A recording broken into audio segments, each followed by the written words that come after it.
You are listening to Never Found. Today, I will tell you the true story behind the Smurl Haunting, which is now being released as a movie in the horror series Conjuring as The Last Rites. This was Ed and Lorraine Warren's final case. The paranormal pioneers Ed and Lorraine, a husband and wife team of self taught demonologists and clairvoyants, founded the New England Society for Psychic Research in 1952 and investigated over 10,000 cases of hauntings during their career. These cases inspired numerous books and films, including the hit Conjuring series, and cemented the Warrens' reputation as leaders of paranormal investigation. Today, as part of us honoring their legacy, we begin with one of their most chilling and controversial hauntings, the Smurl family haunting of West Pittston, Pennsylvania. This case, which unfolded in the 1970s and 80s, would test the Warrens' expertise and become one of their final major investigations. So, listeners, come with me and let's step back in time and explore the scary and true story of the Smurl haunting. A story of an ordinary family, an alleged demonic terror, and the Warrens' fight to reclaim a home from darkness. You are listening to Never Found.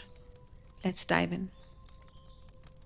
In 1973, Jack and Janet Smurl moved into a quiet neighborhood in Pennsylvania, hoping to start fresh after their previous home was destroyed by Hurricane Agnes. Their new home on Chase Street was a simple two-family house, which was shared with Jack's elderly parents. So from the outside, it seemed like the perfect place to raise their daughters. But beneath its ordinary exterior, something ancient and malevolent, extremely evil, had already claimed it. The Smurl family's descent into terror did not begin with slamming doors or levitating furniture. It began subtly. Tools went missing, freshly painted walls oozed with strange brown stains, the plumbing failed without cause, appliances turned on and off at their own will. Now, these were brushed off at first as an old house settling, perhaps. But the house was only just beginning to speak. By 1974, the problems escalated. The horror became more horrifying. Unexplained footsteps echoed through empty rooms. Ghostly voices whispered in the dead of night. A foul, rotting stench would drift through rooms without a source. Cold spots would suddenly chill the air, even in the summer heat. One day, Janet was in the kitchen when the television exploded into static. The lights flickered.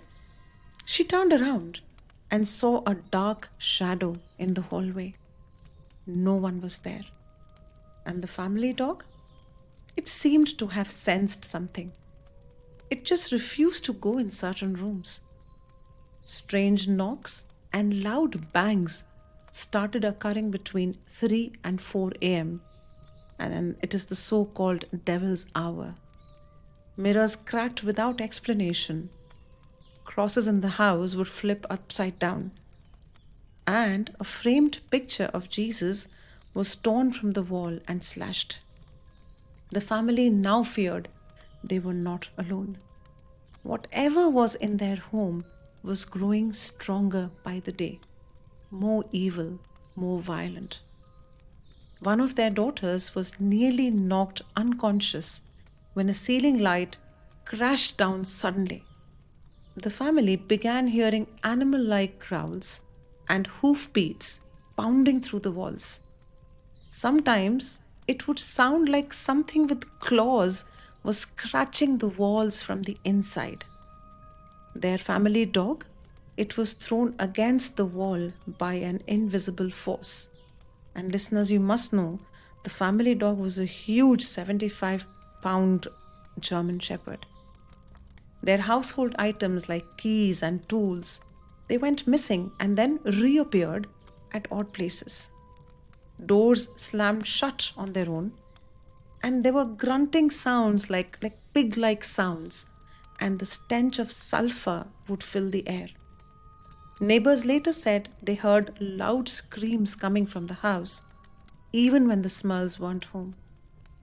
Friends and relatives who visited also described seeing shadows rushing down the hallway and then disappearing through solid walls. One visitor, she ran from the house in tears after seeing a black mass hovering above a bed. It was vibrating as if it was breathing. "I saw it. I swear to God I saw it," she later told the reporters. Jack, the man in the family, he reported being violated by an unseen force, frozen in place, unable to move or speak, as something cold and very strong took control of him. Janet, she was shoved against walls. She was slapped by invisible hands. Their daughters were awakened by whispers, their blankets pulled from their beds by an unseen presence. Their youngest daughter would cry every night, saying the man in the corner would not stop staring. One night, Janet saw a creature at the foot of her bed, a faceless, large black mass that growled in a language she could not understand. And when Janet screamed back, it vanished. Jack's mother, who was sharing the house with the family of Smurls, Jack and his family, she began hearing chanting behind her bedroom walls.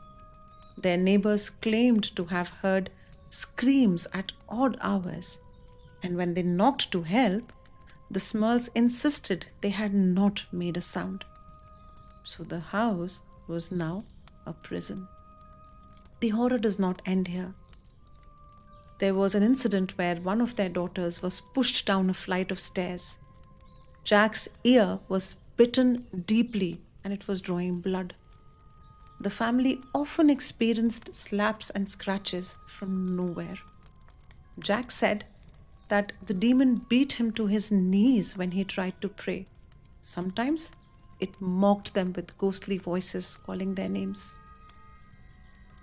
It was too many years, and the family had been bearing the torment, the trauma, the torture. And by 1986, after many, many years of torture and pain, the Smurls finally contacted Ed and Lorraine Warren. The Warrens were already famous for their work on the Amityville horror and were considered among the most experienced paranormal investigators in the country back then. When Lorraine entered the Smurls' home for the first time, she said she had frozen there. The clairvoyant, who was Lorraine, she sensed something, not just evil, but as if it was making fun of them. "It's here," she said, "and it's not going to go without a fight." Ed began his investigation. He recorded unexplained banging sounds, distant voices calling names, and currents of cold air that defied science. They heard footsteps pacing in locked rooms and thuds in the attic, even when no one was there. During one session, Lorraine was drawn to the basement, and as she descended, she felt her chest tighten. She later told Ed that she saw, in a vision, a shadow bending in the corner and snarling. "It's feeding," she whispered. In one encounter, Ed said the room temperature dropped suddenly by over 30 degrees. A dark mass appeared in front of him and made rattling noises. Ed saw furniture levitate and items fly from shelves. During that session, Ed claimed a message appeared, scrawled across the bathroom mirror, written by an unseen hand, and it said, "Get out." The letters were clear and then faded as quickly as they came. The Warrens also captured a chilling audio. On one tape, an inhuman voice whispered, "Janet, leave. He is mine." It sounded guttural, gravelly, not of this world. So, the Warrens finally concluded that the house was haunted by 4 spirits. 3 were human, tormented, troubled souls that were bound to the house. But one was not human at all. It was a demon, they said, ancient and cruel, who was feeding on the family's fear. The demon wanted the Smurls broken, isolated, desperate. The Warrens then initiated a plan of spiritual cleansing. Ed brought in 2 priests to perform a minor exorcism. Holy water was sprinkled in each room. Rosaries were hung on the doors, and prayers filled the air. But the house responded violently. During one exorcism, the living room lights exploded. The walls vibrated with a low growl. A crucifix twisted until it snapped. One of the priests was thrown back several feet by a blast of air, though the room was sealed tightly shut. Lorraine later described how she felt something wrap around her legs during the ritual. "It was like hands," she said, "cold, clawed, hateful." Ed organized multiple sessions. They brought in a relic, a small vial of soil from the Vatican that was blessed by the Pope. This relic was placed in the basement where the energy seemed strongest. But that night, the family experienced one of the worst attacks yet. Janet was pinned to the wall by an unseen force. Jack was dragged from his bed, and he was found in the hallway unconscious. The children screamed in terror as the pounding shook the entire house.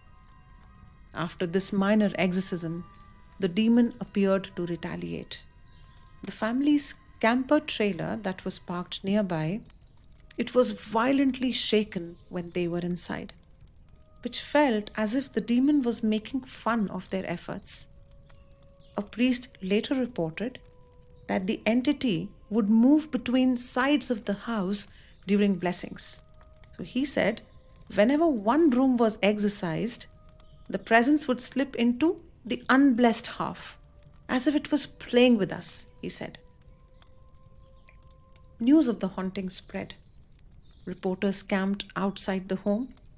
Critics and non-believers made fun of the family on talk shows. Some accused the Smurls of fabricating the story for attention, but no one could explain the audio recordings the Warrens had captured. The low growls, the voices calling out the names of the dead, electrical devices sparking, failing. A television crew had entered the house for a segment, and during filming, one cameraman collapsed, claiming his chest was being crushed. Footage later showed a shadow pass behind him, though no one else had been in the room. So there were crowds swarming the house. Bricks were thrown at their windows. Children gathered outside in curiosity. Psychologists, they guessed it was stress or delusion. But the church authorities later admitted that the Smurls appeared sincere and truly distressed. In the final exorcism, the Warrens brought in a higher level exorcist from the Roman Catholic Church. This time, they prayed for hours, invoking archangels and saints. Ed reported a foul wind whipping through the home, though all the windows were tightly closed. Janet began to scream, her body shaking violently. Her voice changed, deepening unnaturally. Lorraine placed her hands on Janet's shoulders and prayed aloud. And the room, it went deathly silent. And then it stopped. The stench, the cold, the pressure, all gone. The haunting was finally over. In 1988, the Smurls co-authored a book with the Warrens titled The Haunted, documenting every terrifying detail of their ordeal. And a year later, just a made for TV film of the same name aired, bringing their nightmare into millions of homes. But even then, questions remained. When the Smurls moved, the activity seemed to follow, though it was very light, it was diminished. And strangely, future residents of the Chase Street house reported nothing. Was the haunting real? Was it tied to the family? Or had the demon finally slept? For Ed and Lorraine Warren, the Smurl case marked a turning point. Ed's health began to decline in the years following the investigation. He would later suffer a stroke in 2001 and he passed away in 2006. Lorraine, she continued their work but always referred to the Smurl case as one of the darkest, one of the most dangerous. It took something from us, she said, something we never got back. This wasn't just a case, it was a confrontation, a war, a final warning. Listeners, in 2025, the Smurl story will return to the silver screen in The Conjuring Last Rites, the final chapter in the cinematic saga of Ed and Lorraine Warren. This film will chronicle their most harrowing investigation, the Smurl Haunting. The movie promises to explore not just the horror or the terror, but the toll it took, the emotional scars it left everyone with, the cost of facing darkness for the Lorraines so others did not have to. The Smurl case remains one of the most debated hauntings in the paranormal history. Was it a genuine encounter with the supernatural? Or was it a case of shared delusion? Or, even worse, a psychological response to trauma and fear? For every chilling account and eyewitness claim, there were people who had doubts. For every explanation offered, new questions emerged. Why did the activity seem to follow the family? Why did it vanish for others? Why was there no consistent physical evidence? But for the Smurls, the terror was undeniable. For the Warrens, it was one of the darkest, most complex confrontations they had ever faced, one that had left them changed. To this day, no one has fully explained what happened on Chase Street. No one has laid to rest the shadows that clung to that home. There is yet another way to look at it, one that is far less explored, but perhaps just as chilling. What if the evil did not come from the house at all? What if it came with someone? Some theorists have speculated, quietly, cautiously, that the source of the phenomena may have been tied to a person, not a place, not a possession, maybe just a projection. Could one of the family members have unknowingly drawn the darkness in, or worse, invited it? Listeners, there is no evidence to accuse. There are only fragments that raise such questions. One local rumor whispered that an object, maybe a mirror or a book, had been brought into the house shortly after the activity began. Was it all coincidence?